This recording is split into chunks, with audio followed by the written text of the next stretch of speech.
Hello, welcome to my stream.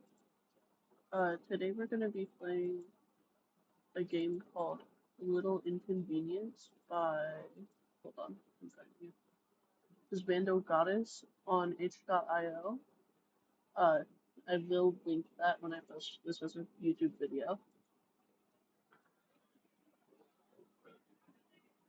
A Little Inconvenience is a 17 plus game that contains the following content: blood, grotesque discussion of cutting up fish, i.e., blood, fish guts, their smell, etc., kidnapping, manipulation, murder, stalking, and an unhealthy obsession with another human being. The game also contains flashing and flickering lights, which can be turned off in settings. I think I will be turning those off, just in case. Please be advised while playing the game and take care of yourself. By clicking OK, you are confirming that you're okay with viewing the aforementioned.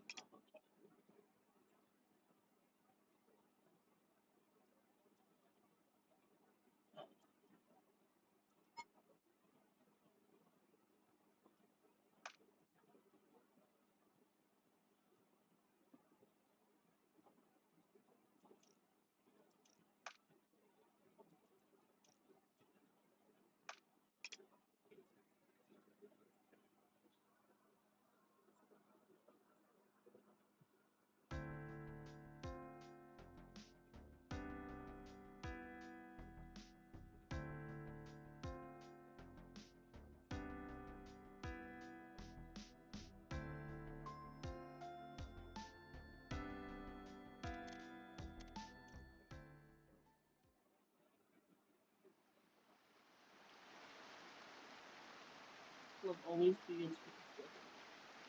For us, that flicker happened 1 year ago inside the quick stop.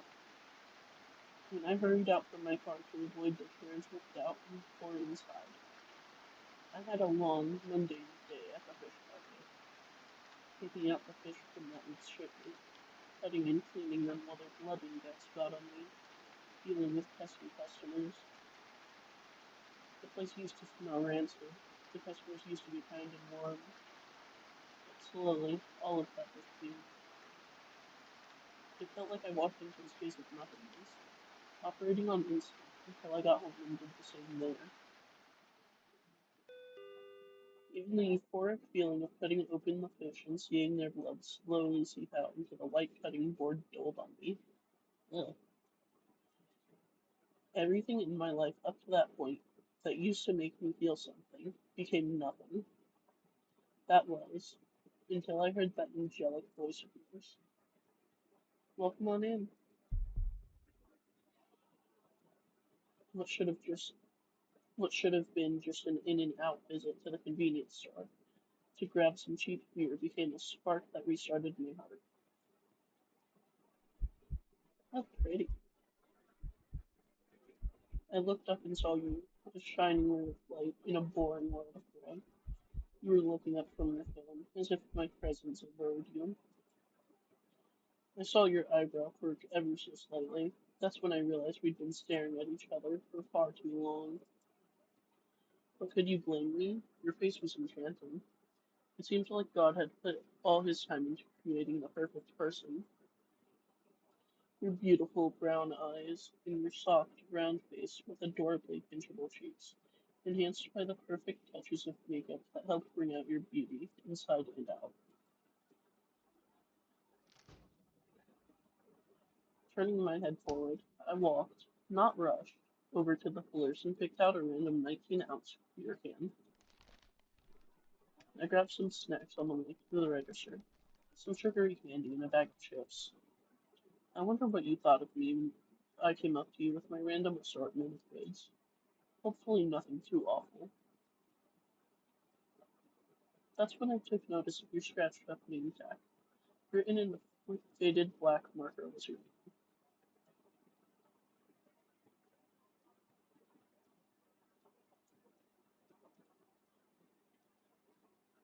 Tommy. Tommy. What a beautiful name. You having a movie night? You asked me such a simple question while scanning my items. I honestly wasn't expecting the small talk. Hmm? Oh, I was just assuming that's what your plans were based on your selection. Candy, chips, and a nice cold drink make a late night movie 10 times better. I didn't plan on it. It's been a day. But I guess a movie would be better than just sitting around, yeah? You shrugged your shoulders. Maybe. My idea of fun might be different from yours. At the time, your ideas of fun sounded better than anything I could ever come up with. Even now, that's still true. But if you need some movie recommendations, I'm always happy to give some. Free of charge, of course. Your smile radiated such a welcoming warmth, and I remembered feeling the world around me grow brighter because of it. Oh, sure, pick one of them. If you're not a scaredy cat, I recommend The House Down the Road, or Satan's Advocate. But if you're not into thrillers, Blink Thrice is a must watch. Oh, I loved Blink Thrice. I nervously gripped at my shark tooth necklace, twirling it around between my fingers. Really? That was a sleeper hit, so I don't know anyone who's seen it before. Well, now you do. I remember smiling and throwing a casual wink your way, but I don't know how it came across. My smile would never be as charming as yours, but I can only hope that it's at least a fraction as good. But it must have been passable, because you chuckled in response. Well, then you should definitely watch one of my other recs. You seem like a Satan's advocate kind of guy. If you ever come back here, you need to tell me what you thought of it. Promise? I mindedly nodded on your proposal as you stuffed my purchased items into a medium-sized brown bag with the words, "Have a nice day" on the front. You then put that into another bag as insurance from the rain outside. You you wanted to see me again? I remember thinking to myself. It was strange to hear that said so genuinely instead of empty words that were only ever exchanged as a form of politeness. Your tone was casual, but it didn't lack emotion. There was a subtle hint of cheerfulness behind it. You were seriously looking forward to the prospect of seeing you again. It was a breath of fresh air to see someone so truthful and kind, so that's why I responded the way I did, with the same level of genuineness that you'd shown me. I promise. Your eyes twinkled like a beautiful star in the night sky, and my heart fluttered at the stunning sight. How did you manage to get more beautiful with each passing second? Awesome. It'll be fun to have you regular to talk movies with. He pressed a few buttons on the POS. Alright, your total comes to 1672. I didn't want a thrilling interaction to end, but I couldn't push my luck, God. I knew that much at least. Although I although I saw you as the one, I was just a stranger to you, but in time I've become something more. I slid my card into the reader. I hesitated to take it out when the reader pushed. Oh, okay, my bad. Beeped the first time, quickly glanced at you one last time before retrieving it. Have a safe trip home, okay? Vision's horrible out there. Thanks, and you as well. I bowed my head a couple of times and jetted out of there back to my car. All the sounds of the outside world, the sharp ding of the convenience store bell, the rain and me slamming my car door closed when I entered, all of it was drowned out by my unsteady heart rate. The drive home was a complete blur because I only had you on my mind. Even during the movie, as I took sips of my cheap beer, all I could think about was you, and somehow thinking of you made the beer taste a bit better than it had any right to.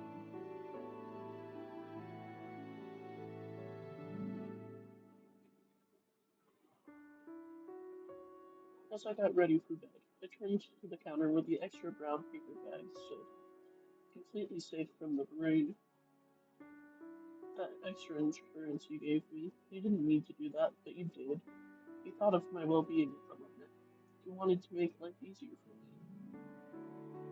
Tawny, my slender hand caressed the bag in the same spots her hand had touched it. The sensation ran down my spine. The last time I felt that way was when I first started gutting the fish back at the shop. Back at the shop, my bad. That was one of the feelings I missed, but you brought it back to me. I hugged the bag and it crinkled under my tight embrace as I imagined it were you in my arms. Thank you for gifting me with your presence. Hello, creepy.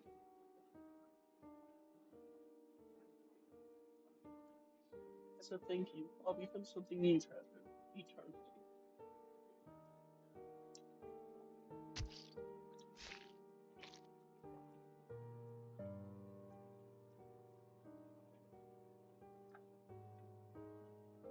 You just don't know yet.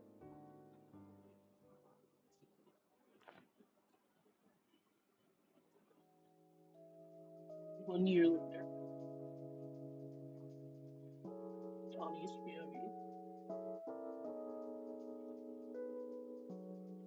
Sometimes I wonder if it's okay being content with a life like mine. People always have high ambitions for life. Some want to star in a blockbuster movie, others want to become a star athlete, and there are a few who want to hold sold out concerts at Madison Square Garden or Room Grotto, 1st of May. Me, I'm just okay with living a mundane life. I wake up, pet my dog, Oreo, take some time to look over my pottery that I've been working on, go to my job, and then come back home and have a nice warm dinner waiting for me. The job part sucks, but what job doesn't suck at least a little bit? Especially customer service. But being an assistant GM is a job that pays the bills and a little bit extra.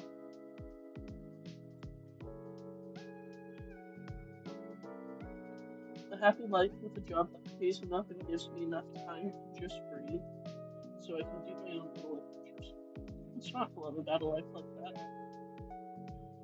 but I can't help but wonder how others view my life.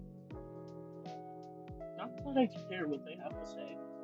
After hearing my long-winded spiel, my boss shoots me a worried look. Maybe I should have left the bit about my job out. Then again, he knows the woes I suffered better than anyone, someone who's been running his own business for 20 plus years. Tawny, you're, wrong voice. Tawny, you're young. You should be living life to the. I raised my hand and he stopped in his tracks. Boss, I appreciate you throwing your old wisdom on me, but like I said, I'm fine. Besides, I don't need you spewing all that. I wish I did more when I was a youthful lad. I was not going to use those exact words, but you understand why I'm concerned for you, right? But I'm happy. There's nothing wrong with being content with a cozy little life, the occasional thrill here and there. I don't need the life of a movie star or to do death-defying stunts that I can cross off my bucket list to have some fulfilling life. My life as it is perfect. Listen, there's only 4 individuals in my life who can have an opinion on what I do. Oreo, my parents, and before I can finish my thought, to my boss who's buying a few items, the sharp sound of the store bell rings. And Darius, who's wearing that signature bag of his. Despite all this time, it's still in impeccable condition. It makes me wonder, does he wear the same one day in and day out, or does he replace it with a new one every day?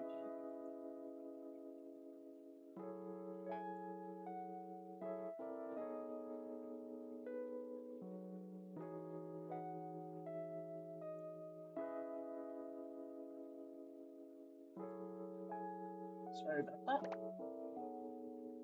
Tommy, it's good to see you again. You always say that, Darius. You know I'm stuck working the afternoon to night shift until this proposal over here decides to stop making my life hell. Darius stops and stares at my boss through that one eyeball in his mask. You asked for this shift. I playfully shove his arm. I know. I kid. You were kidding? Oh, okay. Darius makes his way around my boss, not taking his eye off him.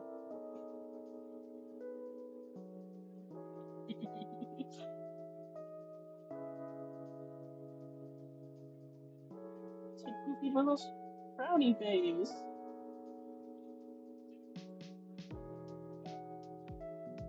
I mean, the night shift can't be that bad, right?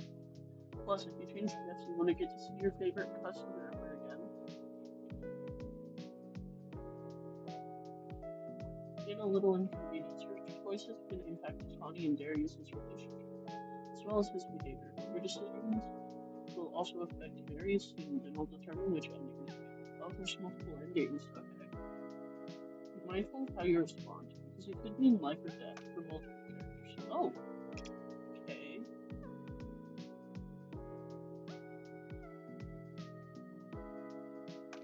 And what would I do without my favorite customer? I'll admit, despite how he looks, seriously, where did he get that bag from? Darius is a friendly dude. All my regulars that happens to one around my age to talk to while I'm practicing nice. Swiss Sweetness. He's incredibly patient and attentive. It doesn't matter what topic I throw at him, he's always willing to listen. He's learned who my favorite artists are, as long as he's eager to know what movies to watch, and even goes as far as to help me restock the store here and there. He's nice to have around, and if I couldn't see him much anymore, let alone at all, I think it'll sting a bit. And what would I do without my favorite customer? Darius scratches the bag on his head and looks down at his sneakers, embarrassed as if he wasn't expecting me to agree so eagerly. I, um, I'm glad I could be useful. Jeez, you make it sound like you're a useful sack of crap, Darius. Having you around always lifts my spirits, especially on delivery days. Give yourself a bit more credit, yeah? Yeah, yeah, you're right, Tommy. You're always right. My boss leans over the counter. I'll let you work your customer service magic in peace, Tawny. Appreciate that. He quickly takes his paid items and hurries off to his office in the back. The bagged customer in front of me peeks over the counter, and at the steel door, my boss just escaped to open it up. I didn't know he was going to be here today. He's never here. And had an issue with the card machines earlier, so he had to come in. Last thing I need is some maniac getting an attitude with me because I only take cash. And if I was here to see that, they would have been taken care of.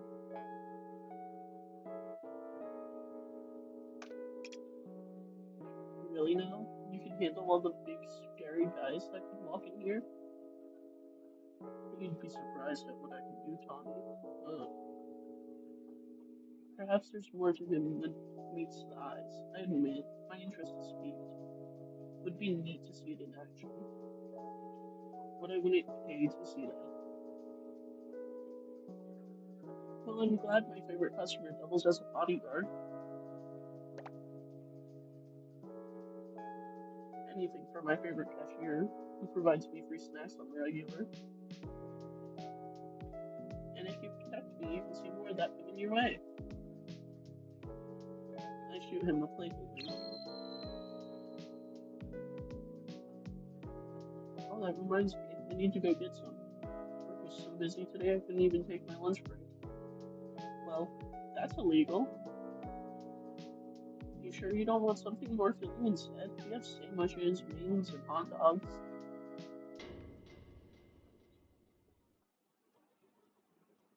As if he was in a as if he was in a horror movie, Darius turns his head slowly to the roller grill cooker. Sitting there are 16 hot dogs that have remained untouched all day. We'll pass on the hot dog. Damn. I guess our hot dog sales will continue to be non-existent. Well, grab a sandwich at least. I'm sure there's something you'd like. Did you make them? Yep. He zooms towards the direction of the sandwiches. Okay, right now he's kinda cute. Well, that didn't take much convincing. Bending down, I look into the counter for the disinfectant cloth. Geez, we have so much receipt paper here. Wait, is that? Oh, gross. Mike left his container of coffee and lunch here. And what I need would be behind it. Oh, what I need would be behind it.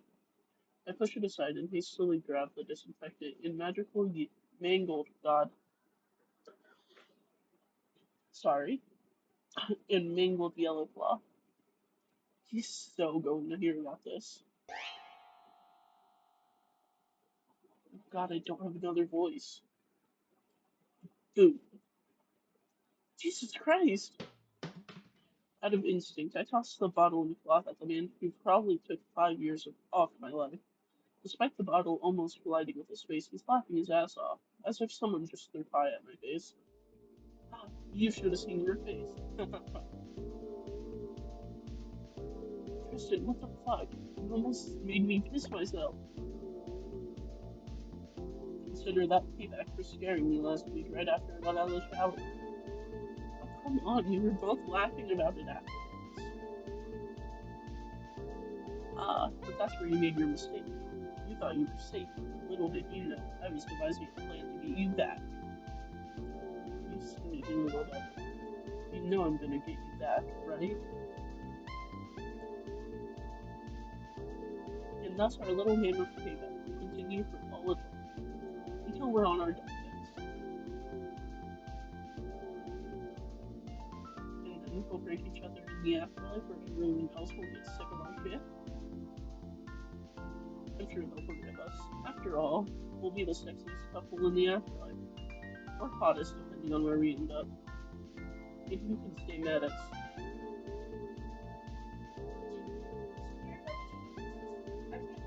Gang, I'm streaming.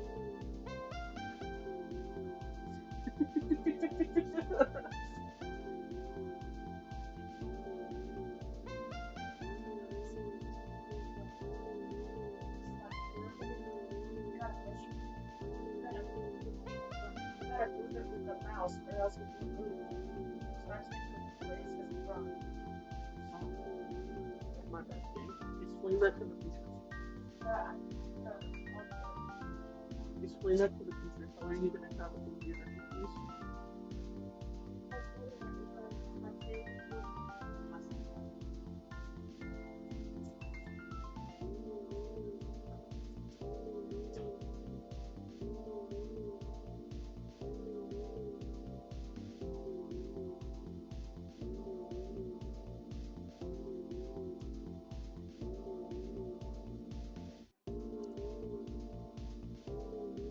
My bad, chat.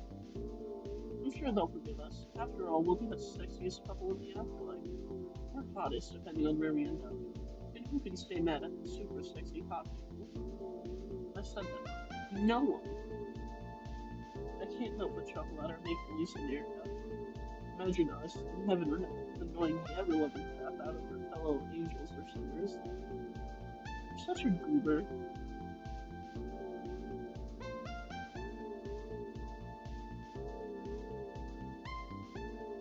Last time I checked, that was reason number 20 why you love me. He's not wrong. He leans forward with a smirk. So, what are you doing here? Just wanted to see you, that's all. You couldn't wait too long.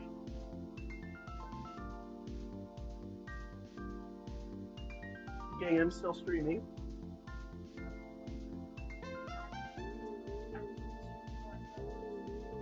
later when I'm not streaming.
And I am back.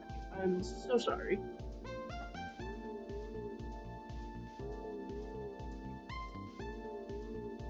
You couldn't just wait 2 more hours like you normally do? Nope, my fragile little heart wouldn't have been able to bear it. He gives me a quick peck on the lips and starts to gently rub my hands. Manning down the port, you're uh, manning down the fort here well, like a good little assistant manager. Of course, that's why boss pays me the big bucks. You're right about that. He boofs my nose. Aw. So I have something I need to talk to you about. I arch a brow. About what? Don't look at me like that. It's nothing serious. My friends and I were thinking of.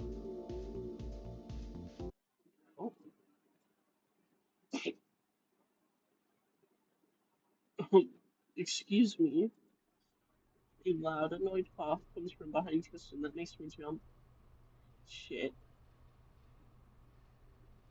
Tristan turns around and sees Darius right behind him with an armful of snacks, plus a couple of sandwiches. Some of us are trying to make a purchase. Can you move? Oh shit. Sorry, dude. Let me get out of your way. Tristan lets go of my hand and steps aside. Darius' head follows him. And although I can't see through that hole in the paper mask of his, it feels as though he's glaring daggers at him. You two are well acquainted.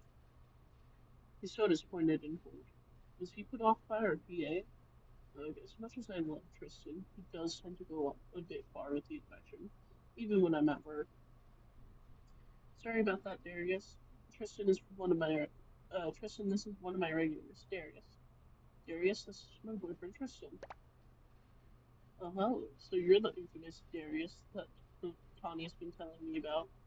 Should have figured by the bag on your head. Nice to meet you. He holds his hand out. Darius looks at it, then back at him, and then turns his back to him so he could face the counter. Yikes, rejected. I'm aware of who you are. I could hear you two chatting from down the snack aisle. Ouch. Though despite the icy reception, my boyfriend continues to give him a radiant smile. The yacht retention in the store continues to grow as I quietly scan the items, and Tristan fails to initiate any conversation with Darius with every failed attempt. That smile of his slowly unfurls into a frown. God, I hate this. I need to get the mood back on track. So, hey babe, I'm gonna jet. You need to pick up anything on my way home? I thought, oh no, nothing comes to mind. Gotcha. See you soon. And bye Darius.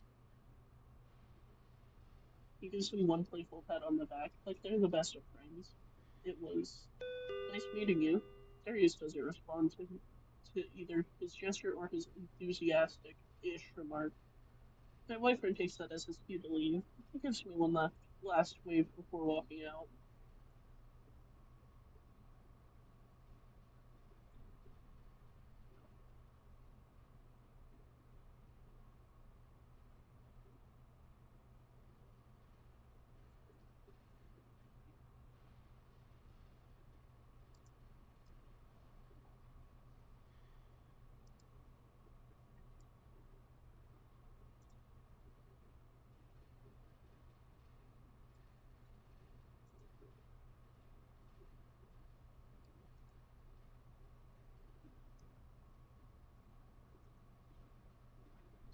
I look at the customer across from me, giving a trusting nod. That air of tension is still there.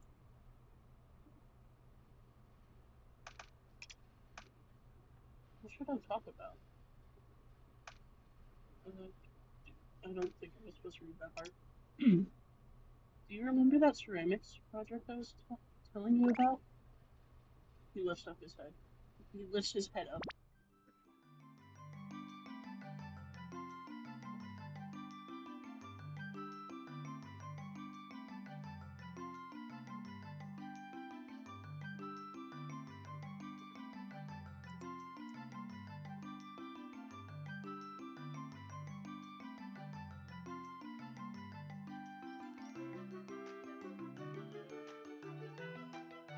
It's a fat raccoon?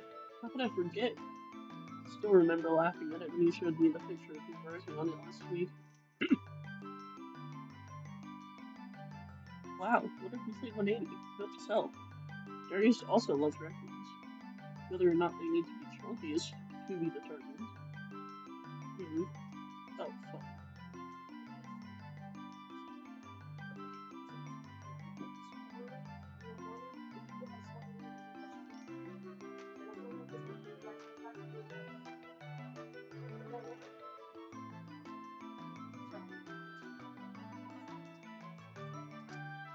Mm-hmm. It's almost done. I just need to paint it. When you're done with it, I'd love to buy it off you. Oh no. I'm feeling a bit of an attachment to the chunky fellow. Please? My home is in desperate need of some new decor. And I just know your wonderful ceramic raccoon will give my living room some much needed life. Is his house really that bare? Yikes.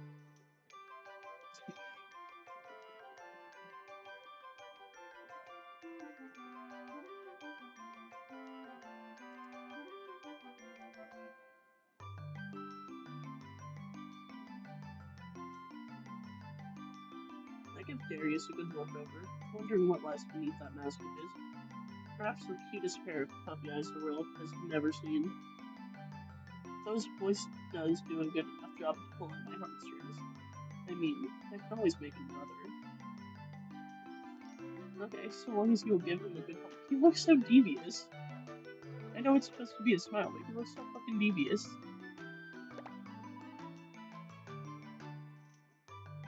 I'll take good care of him, I promise. Oh, wrong voice. I'll take good care of him, I promise. Anyways, your total is 1692.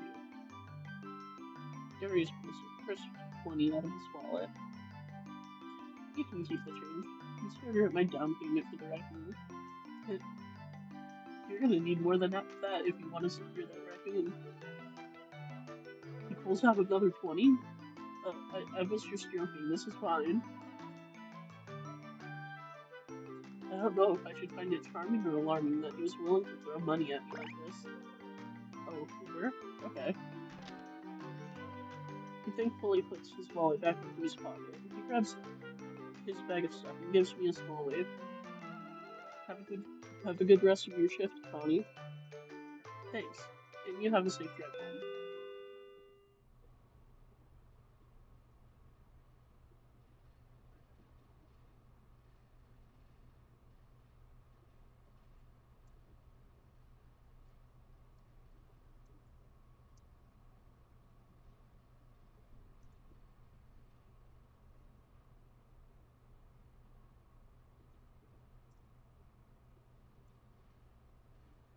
He saunters out of the store, leaving me alone to hear the soft humming of the heater and the light music playing from the radio overhead.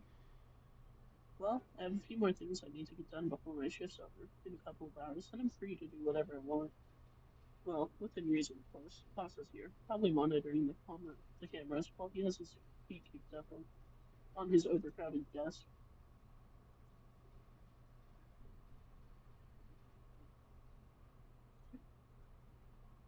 Walking over to the other side of the counter, I grab the bottle of disinfectant and raggedy cloth I threw at Tristan earlier, and start spraying the register area.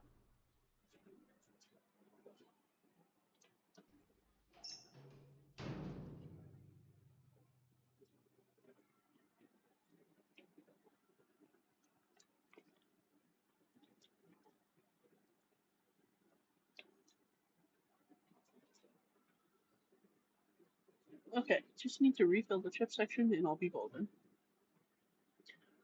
I enter the back area and go look through the shelves for additional product. Chips, chips, chips. Oh, where are you?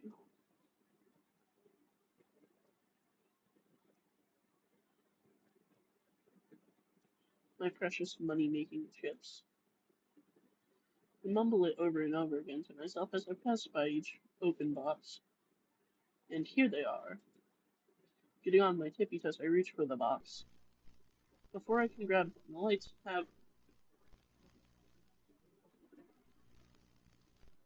gone out again. Great. At least they went out. Great. At least they went out as soon as I found the box. Last thing I need to do is search for them in the dark. Sighing, I grab the box off the top shelf and look over my shoulder.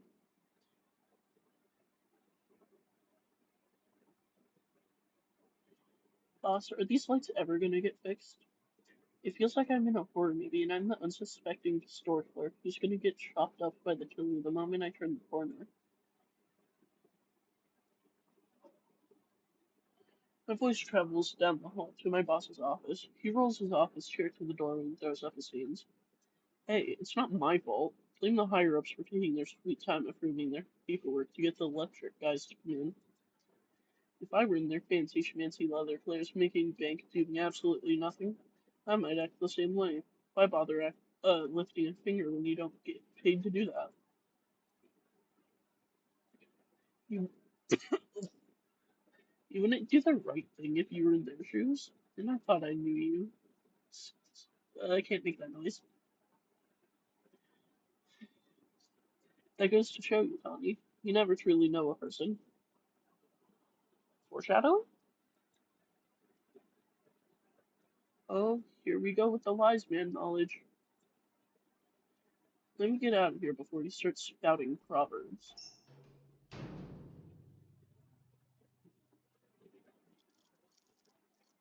A couple of hours later. Lord, that's right. Okay. Finally, I'm home. As soon as I step foot in my apartment, I'm greeted by a symphony of aromas coming from the kitchen. And my adorable kitten, Oreo. I want to see Oreo. I bend down and give him a good rub. His soft black and white coat feels so nice to the touch. Hey, buddy, did you miss mommy? Bark, bark, I'm not gonna bark. I give him a few kisses. I I hear loud footsteps coming my way, and I look up to see Tristan above me with a plate of something delicious in his hand. No kisses for the chef? I've had Oreo. No, only kisses for Oreo.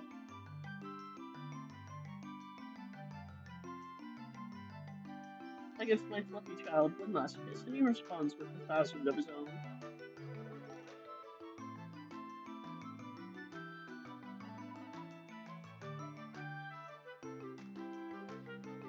And to think, I made you this, delicious carne asada, I think? Ooh, that looks yummy. I hop to my feet and try and grab the plate from Tristan with my free hand. Gimme. Oh, now you're interested in me after finding out I made your favorite. Sorry, mi amor, but I won't give it up so easily. Playfully rolling my eyes, I cut his cheek and pull him in for a kiss. Alright, I'm satisfied. Here you go. Oh, he's so cute!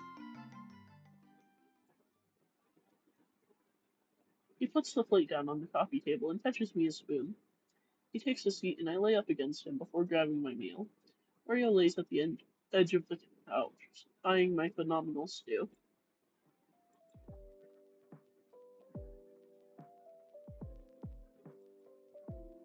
So, how was the rest of work? Uneventful. So good. His encounter with Darius pops in my head and my stomach sinks a bit. Hey, I'm sorry about Darius. I'm not sure what got into him. He's never acted like that before. It was so out of left field. It's whatever. Not going to care about what Bagman thinks or says about me. Don't call him that. What? It's a fitting name for the guy. But it sounds rude. How would you like it if I called you Mr. Eggplant because of your hair? Not because of my I shoved my elbow into his okay, pelvis, narrowly missing his eggplant. He lurches forward, and I can feel him rest his chin on top of my head. You're missing the point. If you ever bump into him again, for the love of God, do not call him that. Just call him by his actual name, and who knows, maybe you'll end up in his good graces. Still reeling from the critical hit to his pelvis moments earlier, he lets out a groan. I doubt that'll ever happen here today. Sure, whatever will make him happy, babe. Thank you. I stir into my hearty stew as we recount the rest of my shift. That's when I remember. Oh, you said you had something to talk to me about? Yeah? Yeah, so the boys and I were thinking of going on a camping trip later this week for a few days. Oh, you're getting murdered. You're gonna die. That's what's gonna happen. Are these the same boys where you did all the late night karaoke after getting drunk at a club and you were so bad that the murderers had no choice but to kick you out? Uh, the same boys who got you high that one time and you all thought you were animals. Need I remind you that you thought you were a cow and then ate the Cobb salad I got you like it was grass? Well, the same boys. Before I could continue on, Tristan puts his hand on my mouth. Yes, the same boys. They're the only people I call the boys anymore. I shrug. Well, you don't need my permission to go hang with them. Just be careful, okay? Actually, I was thinking maybe you could come with. I look over my shoulder and stare at him. Me? On a camping trip with them in the middle of the woods? He nods eagerly, just like Oreo whenever he gets a bacon-flavored treat. No. Aw, why not? As much as I like them, I'm not sure if I can handle a whole trip of you and your guys' shenanigans. But it'll be fun. It'll be fun until one of them gets their head halfway in a bear's mouth because they wanted to feed it some of their canned food. No, plus who's gonna watch Oreo? There's no way I'm trusting him in the hands of a stranger. Maybe your sister? We've been over this, Tristan. She's allergic to dogs. I would hate to put her through that for our sake. He lets out a sigh. Man, I was hoping to spend more time with you out in the great outdoors. Aw, man, I hate seeing you out like that. So I pushed myself up and to give him a peck on the legs. He perks up a bit. Maybe after your trip, we can plan a small romantic getaway somewhere. Just us and Oreo in a little log cabin by the lake. We haven't done one of those in a while. Yes, but I do really want you to be there with me on this trip. It would make for a good bonding experience for us all.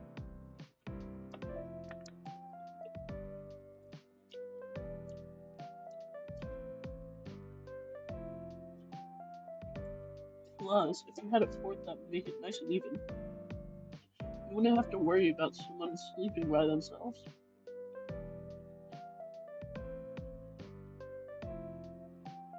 I let out an internal sigh. On one hand, I get it.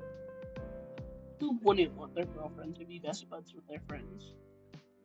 But on the other hand, I just wish you would drop it and let us plan something with just us.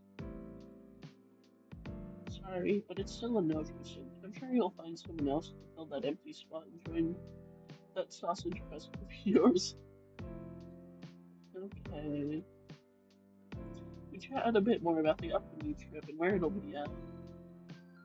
Apparently, they have their eyes set for New Moon's campground. It's right on top of the mountain, and there's a lake nearby where campers go to fish. Close enough. It sounds nice. Maybe he'll take me there later in the year. Eventually, I finished up my stew and washed the plate before putting it in the dishwasher. I let out a loud yawn, and the day work hits me like a sack of bricks. Sounds like someone's tired.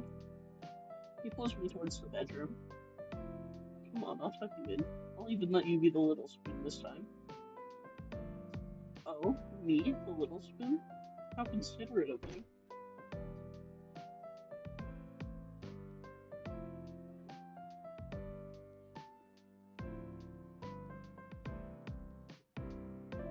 He pulls me into the bedroom, making sure Oreo also comes in before turning off the living room lights and closing the bedroom door.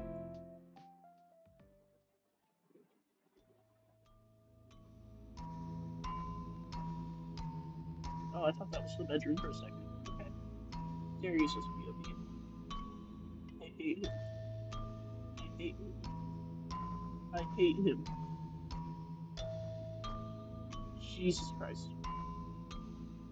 Okay. Bro really hates him. I've hated him ever since I saw him with Tawny a year ago. Who does that piece of shit think he is, putting his hands all over her like that? Like she's his plaything. And at work, nonetheless, she would have been scolded if her boss came out and saw her doing that.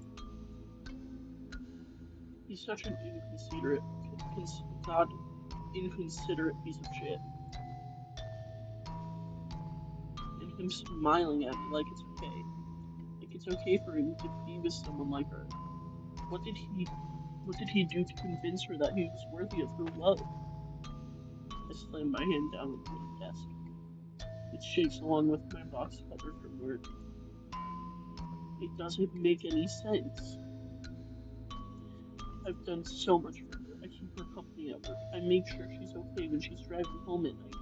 I keep an eye on her when she's cooking. You fucking what?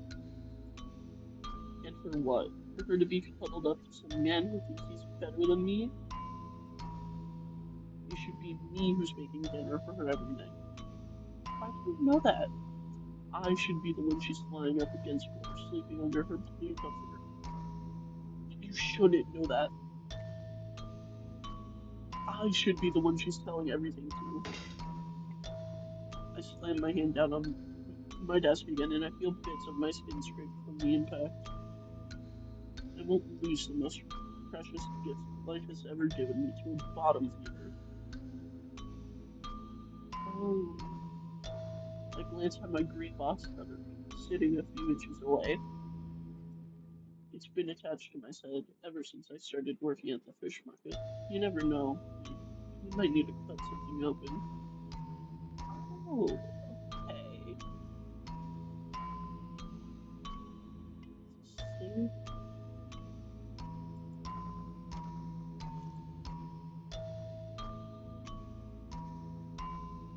It's always there at the ready. I'll do whatever it takes to make sure of that. A sadistic sounding laugh escapes between my lips as I imagine him begging for his life as I kneel over him, weapon in hand. With each bag, I drive my box cutter deeper into him, just like how I cut up the fish at the market with my knife. Whoa! His blood coating me like fish guts when I'm halfway through chopping them up. His hands clawing at me like a helpless little fish, flopping around after it's been exposed to air. Every time I cut up a fish, the pungent aroma fills my nostrils. It's a smell I'll never grow tired of. Ale? I wonder, what would your death smell like? Would it fill me with that same indescribable lust for carnage? Or would I discover a newfound love of ecstasy? We'll find out together. We won't be Tristan. God.